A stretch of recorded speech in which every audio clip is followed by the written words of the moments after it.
पार्वती जी ने बच्चे को बचाने के लिए ग्रह से निवेदन करा। ग्रह ने पार्वती जी से एक बात कही, इस बच्चे को मैं एक शर्त पर छोड़ सकता हूं। कौन सी शर्त? तुमने जिंदगी में जितना तप करा, जितनी आराधना करी, जितनी साधना करी, जितनी पूजन करी, जितना व्रत करा, जितना उद्यापन करा, सारे व्रत का, तप का, साधना का सब कुछ फल तुम्हें मुझे देना पड़ेगा। तुम इस बच्चे को छोड़ देता। अगर तुम स्वीकार करो तो इस बच्चे को छोड़ दो। अब ध्यान देना जरा सा,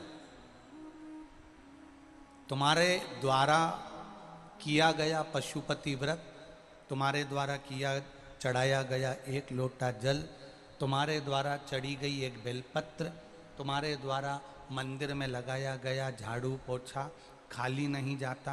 एक ना एक दिन तुम्हारे सामने आकर खड़ा हो जाता है। तुमने जो करा उसका फल तुम्हारे सामने हो।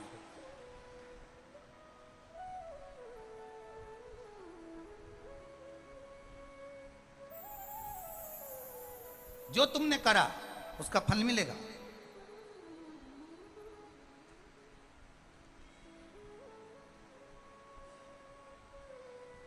वो प्राप्त जरूर होगा। आपने जो व्रत करा, आपने जो साधना करी, आपने जो तप करा,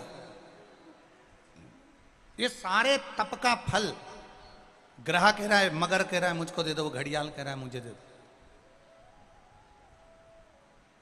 पार्वती जी कहती हैं ठीक है ले लो, छोड़ो संकल्प। संकल्प छोड़ो।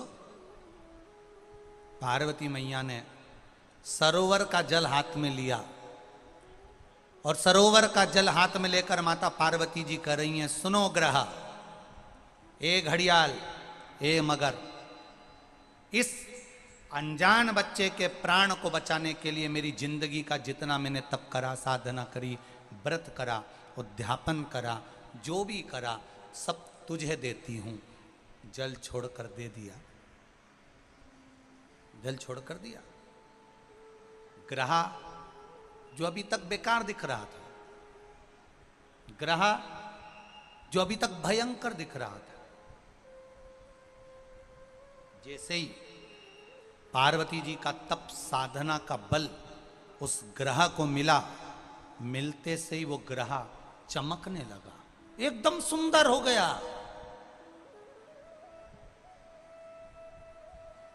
सोने जैसा चमक रहा है ग्रह, सोने जैसा।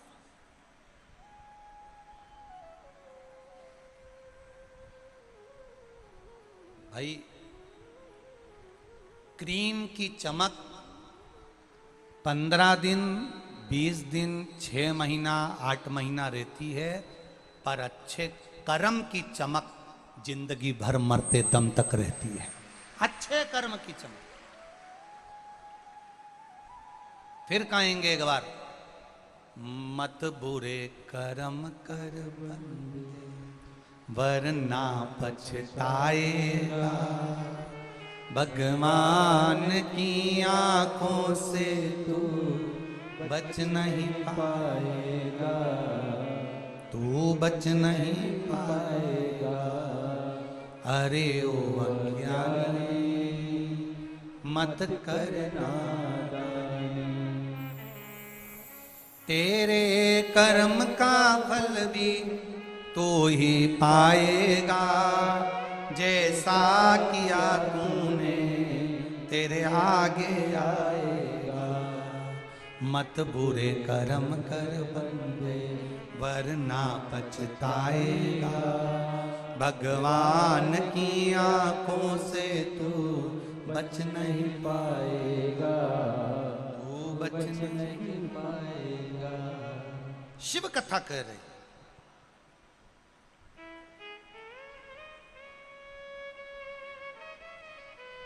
भगवान शिव का एक आनंदमय संवाद कर रहा।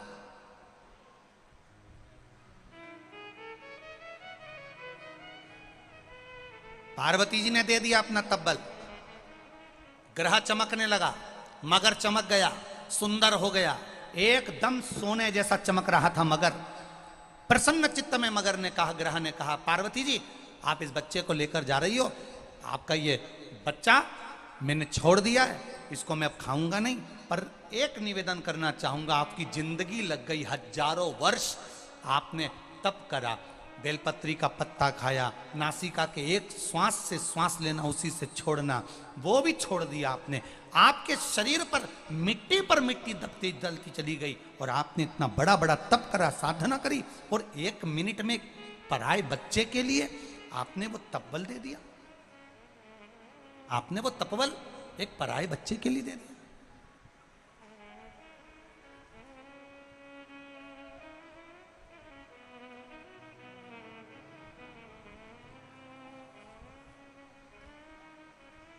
धन्य है पार्वती मैया, मेरा निवेदन स्वीकार करिए पार्वती माता, मैं आपको आपका तपबल वापिस दे देता हूं। पार्वती जी कहती नहीं नहीं नहीं नहीं, मुझे नहीं चाहिए, मुझे नहीं चाहिए, क्या करूंगी अब मैं इस तपबल का?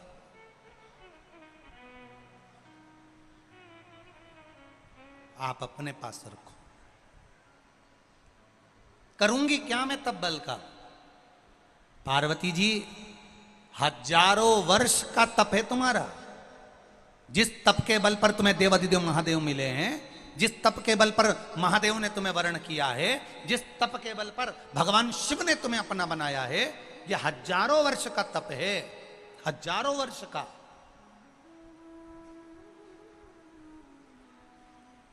एक बड़ी सुंदर सी बात कहेंगे, जो शिव की शरणागति में रहता है, राम की शरणागति में रहता है, जो भगवान कृष्ण की शरणागति में रहता है, जो भगवान की सेवा में लगा रहता है, कोई पुजारी हो, कोई ब्राह्मण हो, कोई साधु हो, कोई सन्यासी हो, कोई तपस्वी हो, कोई साधक हो, कोई उपासक हो, या कोई साधारण सा मनुष्य हो, जो भगवान की सेवा में लगा हुआ है, भक्ति में लगा हुआ है, भगवान का सेवा करते करते उसका एक नेत्र के रोम के बराबर अंश उस सेवा करने वाले को मेरे महादेव प्रदान कर देते हैं।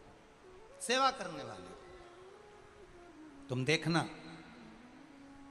कभी कभी कोई बोलता है तो उसकी वाणी बिल्कुल सिद्ध हो जाती है, कोई बुजुर्ग माताएं बोल देती है तो वाणी सिद्ध हो जाती है, कोई ब्राह्मण जन कह देता है, कोई पुजारी जन कह देता है, कोई संत, कोई साधु, कोई सन्यासी, कोई तपस्वी, कोई साधक, कोई उपासक, कोई कह देता है, उसकी वाणी सिद्ध हो जाती। कारण भगवान की सेवा में वो निष्कपट भाव से लगा हुआ है, भगवान की सेवा में वो तल्लीनता से लगा है, तो उसको एक महादेव के रोम बराबर का भी फल उसको मिल जाता है, तो उसकी वाणी सिद्ध हो जाती है, उसके शब्द सिद्ध हो जाते।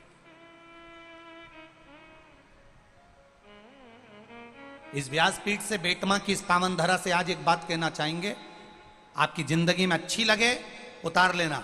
जितने लोग आस्था चैनल पर सुन रहे हैं, जितने फेसबुक यूट्यूब पर सुन रहे हैं, वो भी अच्छे से सुन लेना। एक लोटा जल लेकर जो देवाधिदेव महादेव के मंदिर जा रहा हो, जो शंकर भगवान की आराधना कर रहा हो, राम कृष्ण की आराधना में डूबा हुआ हो, निवेदन है उसको देखकर कभी जिंदगी में हंसना मती, और उस पर कभी उंगली उठाना मती, नहीं तो जिंदगी भर ना उंगली रहती है, ना कहने के लिए शब्द रह पाता है। जो नारी, जो बच्चा, जो पुरुष, जो बच्चा युवान हो, बूढ़ा हो, जवान हो, किसी अवस्था का हो, नारी हो, पुरुष हो, ब्राह्मण हो, क्षत्रिय हो, वैश्य हो, शूद्र हो, जिस वर्ण का हो, अगर वो शिव की आराधना में लगा है, शंकर के मंदिर में रोज जा रहा है, प्रतिदिन शिवालय में जाकर सेवा कर रहा है, भले झाड़ू लगाए, पोछा लगाए, एक लोटा जल चढ़ाए, चाहे बेलपत्री रखे, चाहे निर्माल्य को लेकर विसर्जन करिए, कुछ भी, अगर वो शिवालय में जा रहा है, शंकर की गुणगान गा रहा है, शंकर की आराधना कर रहा है, शिव महापुराण कथा सुन रहा है, शिव की अर्चना में लगा है, जिंदगी में कभी उस पर ना तो उंगली उठाना, ना कभी अपशब्द कहना, क्योंकि शिव के भक्त कभी पलट कर जवाब नहीं देते, पर शिव के भक्त का जवाब वो महाकाल राजा, कालाधिपति समय के अनुसार दे ही देता है, वो देता है। शिव का भक्त कभी जवाब नहीं देता, शंकर कालाधिपति त्रिकालदर्शी कैलाशी स्वयं देता है।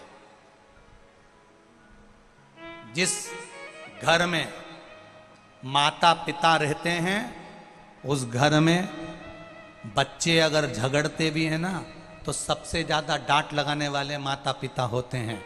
बच्चे आपस में डांट नहीं लगाते, बहुएं आपस में डांट नहीं लगाती, पति देवर आपस में डांट नहीं लगाते।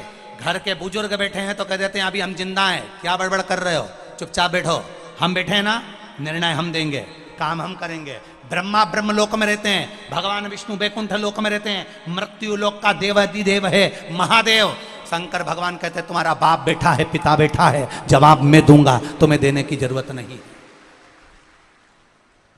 जवाब मेरा महादेव देता है, जवाब मेरा शिव देता है। तुम तो श्रृंगार करके शिव के मंदिर जाओ, लोटा भर के जल चढ़ाओ, श्री शिवाय नमस्तुभ्यम गाओ, भगवान की भक्ति में डूबते जाओ। जवाब देने की जवाबदारी उसकी है, आपको नहीं देना है। एक बहन जी ने एक भाई ने अपना फोटो लगाया है जो कोमा में डूबा हुआ है। उस फोटो को देखकर हम क्या शब्द बोलें कि हम बोल भी नहीं सकते। उसका फोटो केवल दिखाओगे जिसकी आंखें खुली की खुली रह गई, वेंटिलेटर पर पड़ा हुआ है, मरे सी कतार। उस व्यक्ति ने, जो आप देखेंगे उस फोटो को तो आपकी आंख में भी आंसू हो जाएगा कि ये व्यक्ति जिंदा रह सकता है जिसकी आंखें फटी की फटी रह गई। मैं कहूंगा आस्था वालों को जरा दिखाइएगा इस व्यक्ति का भी, इस फोटो जरा उस पर दिखाएं कैमरे पर, और जितनी एलईडी लगी है उन पे भी और आस्था चैनल पे। उम्मीद लग सकती है कि जिसकी आंखें खुली की खुली रह गई हो, जिसकी आंखें खुली की खुली रह गई हो, जो वेंटिलेटर पर पड़ा हुआ हो, सब दो नली नली लगी हो, वो उसके बचने का सार्थत्व नजर आ सकता है। पर उसने पत्र में लिखा है, जिसने ये पत्र भेजा है, मेरा नाम अनीता पाटीदार है, मैं दनियाल खेड़ी आगर मालवा की निवासी हूँ, मेरी उम्र 45 वर्ष है। गुरुदेव, मैं वाणी से क्या वर्णन करूं, मेरे भोलेनाथ ने जो दिया वो कम ना दिया। जिसने लिखा है अपने हाथ दोनों हिला दे, अगर बैठी हो कहीं तो आप ही हैं, ऐसे हाथ हिला दीजिए, हाँ दोनों हाथ हिला दीजिए एक बार। श्री शिवाय नमस्तुभ्यम। गुरुदेव, देवर का एक्सीडेंट हुआ, कोमा में चले गया, जिसका फोटो आपने देखा। डॉक्टर ने हाथ खींच लिए, मना कर दिया, वेंटिलेटर पर पड़ा हुआ है। डॉक्टर ने कह दिया अंतिम सांस है, आंखें खुली की खुली रह गई है, बचना मुश्किल है। शिव मंदिर गई, केवल एक आस लेकर गई थी। उस दिन मेरा पशुपति व्रत था, तीसरा पशुपति व्रत। शिव मंदिर में जाकर केवल एक बेलपत्र उठा कर लिया। आपने मना करा था, पर मैं उस देवर के लिए गई और शिव मंदिर से एक बेलपत्र लाकर डॉक्टर से कहा, आप कह रहे हो उसकी आंख खुली रह गई है, वो जा चुका है, वे बेलपत्र कुछ तो असर करेगी डॉक्टर साहब, एक बार उस बेलपत्र को मैं उसकी छाती पर रख दूं। बेलपत्र उसके छाती पर रखा गया, शिव जी की कृपा से श्वास फिर चलना प्रारंभ हुई और जीवित हुआ। यह शिव तत्व है। डॉक्टर ने कहा था इसकी याददाश्त चली जाएगी, माइंड काम नहीं करेगा, खून के थप्पे जम गए सिर में, पत्र में लिखा है बहन, खून के थप्पे जम गए, अगर जीवित भी रह गया तो मरे जैसा रहेगा। गुरुदेव, इस पत्र में बहन ने लिखा है कि उसकी सांस भी चल रही है और हाथ पैर भी चल रहे हैं, उसकी याददाश्त भी पूरी है। ये मेरा शिव है, ये मेरा उगड़ी है। बहन बेटी है, हर हर महादेव। बैठ जाइए। शिव तत्व इसी को कहते हैं। अकाल मृत्यु वो मरे जो काम करे चंडाल का, काल उसका क्या बिगाड़े जो भक्त हो महा काल का। शिव की आराधना का फल खाली नहीं जा सकता, जवाब आपको नहीं देना है। शिव का भक्त कभी पलट कर जवाब ना दे, शिव के भक्त को जवाब नहीं देना है। उस काल अधिपति जिसने काल बनाया, समय बनाया, समय की सुई बनाई, तिथि बनाई, वार बनाई, इसलिए उसको महाकाल कहते हैं। वो महाकाल जब आएगा समय पर जवाब देकर जाएगा, आपको नहीं। पार्वती जी आप ये वापिस ले लो पुण्य, पार्वती जी कहती है पुण्य वापिस नहीं लूंगी, इस बच्चे को मैंने बचा लिया, बहुत है। उसी बच्चे में से देवादिदेव महादेव प्रकट हो गए, शंकर भगवान प्रकट हो गए, और शिव जी ने आकर कहा पार्वती मैंने तो तेरी परीक्षा ली थी, क्या तू दया कर सकती है, क्या तू श्रद्धा रख सकती है। क्या तू अपना पुण्य दे सकती है? बस उसको देखना था। शिव जी कहते पार्वती वापस ले ले, पार्वती कहती नहीं, मैंने महादेव को दे दिया और क्या चाहिए। वक्त पड़ने पर अगर तुम्हारे मोहल्ले में, तुम्हारे नगर में, तुम्हारे क्षेत्र में कोई बीमार भी पड़ा है, तुम्हारे पास अगर कोई रुद्राक्ष है सीहोर का, तो सीहोर का रुद्राक्ष ले भैया, ले जाओ जरा पानी पिला देना। अगर है बच जाए बाबा